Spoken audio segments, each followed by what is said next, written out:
Music has much to do with the rhythm of life. Almost all of the meaningful milestones in life are marked by musical accompaniment.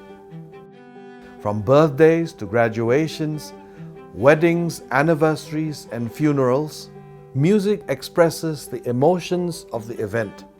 Music leads the charge in pep rallies, and it soothes our spirits in contemplation or prayer.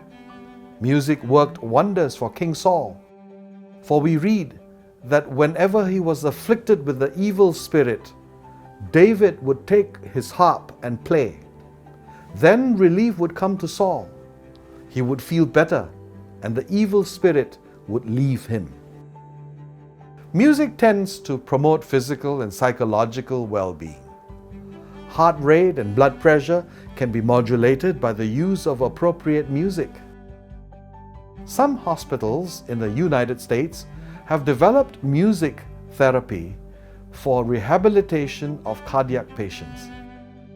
Studies show that music eases the recovery of individuals who have undergone bone marrow transplants to treat cancer. Music does more than just distract patients' minds. It actually speeds up the healing process.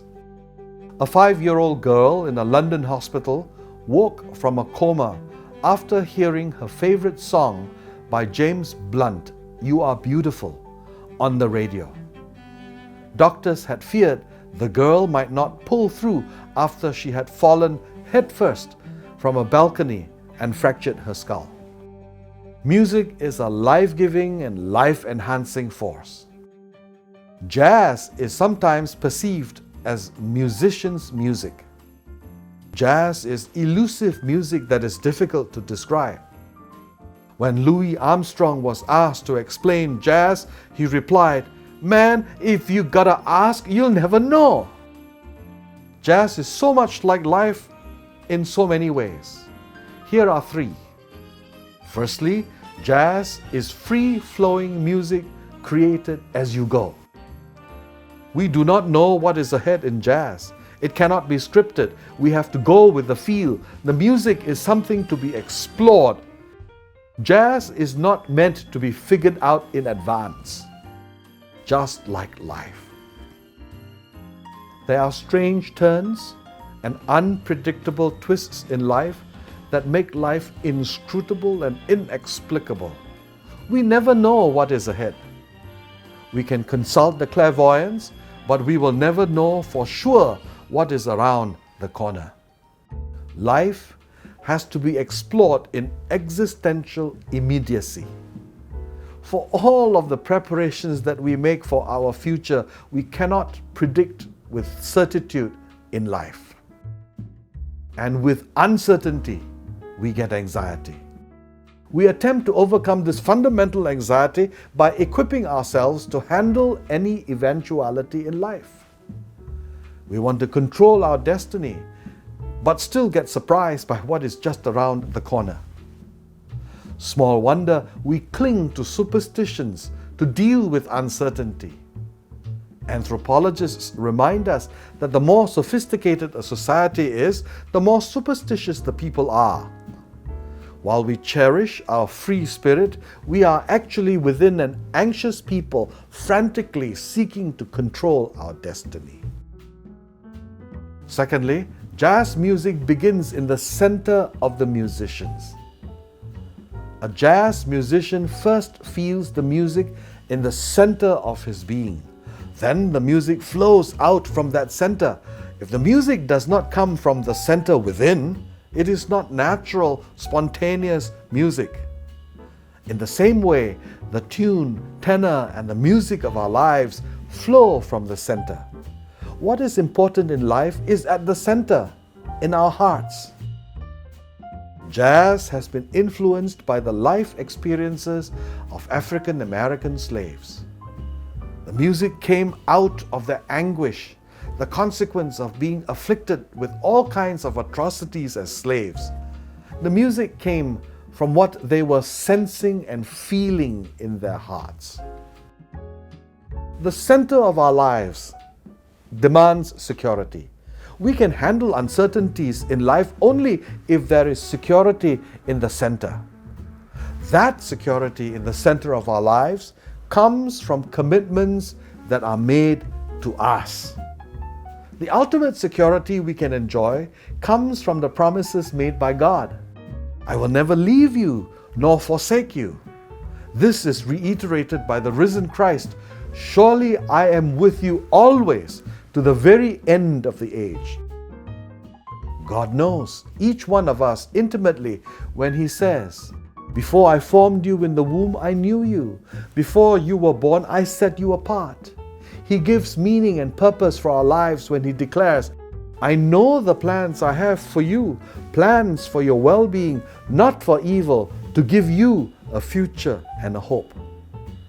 The music of our lives can be confident since there is security in our soul. Thirdly, interdependence is required for good jazz. In jazz, each musician takes his cue from the musician before, creating music together with one another. Similarly, in life, we are inextricably linked to each other. We are interdependent. Jazz, it is amazing melody which becomes complete line by line, step by step. The music becomes clearer when complete. The movement towards completion happens one step at a time. We discover life is more complete when we are not going it alone.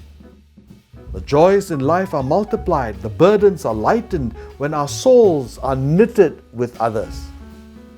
The wisdom writer puts it in this way. There was a man all alone. He had neither son nor brother. There was no end to his toil. Yet his eyes were not content with his wealth. Two are better than one because they have a good return for their work. If one falls down, his friend can help him up.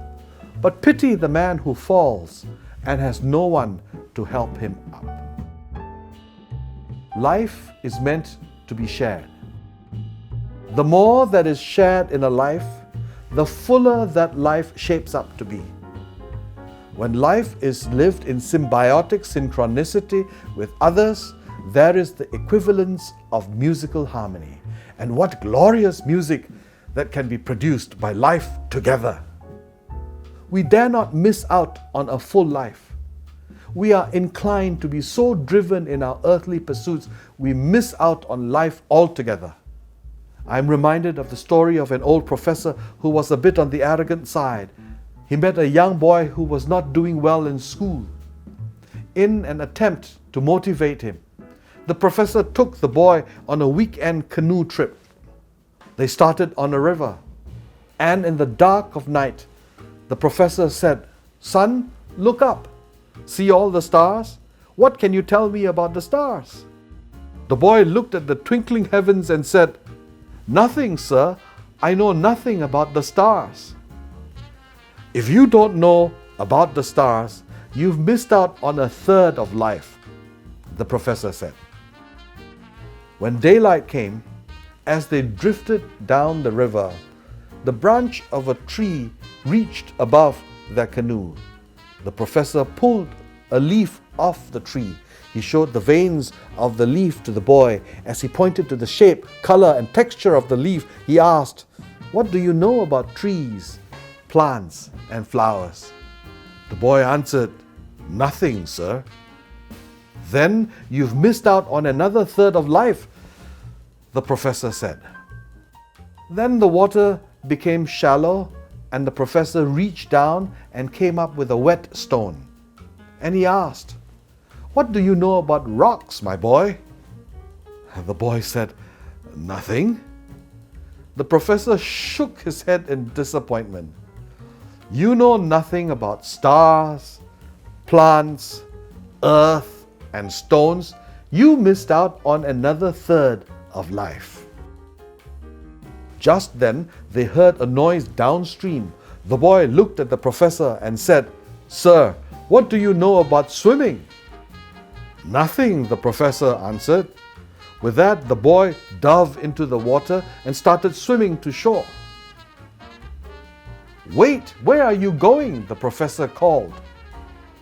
The boy flicked around as he said, that's a waterfall downstream, and you have just missed out on all of life.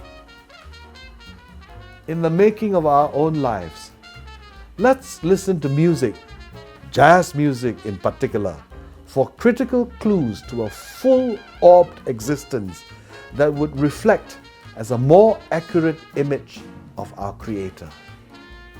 Then we would spontaneously exuberate with the psalmist who exhorts us to shout for joy to the Lord, burst into jubilant song with music, make music to the Lord with the harp and the sound of singing, with trumpets and the blast of the ram's horn.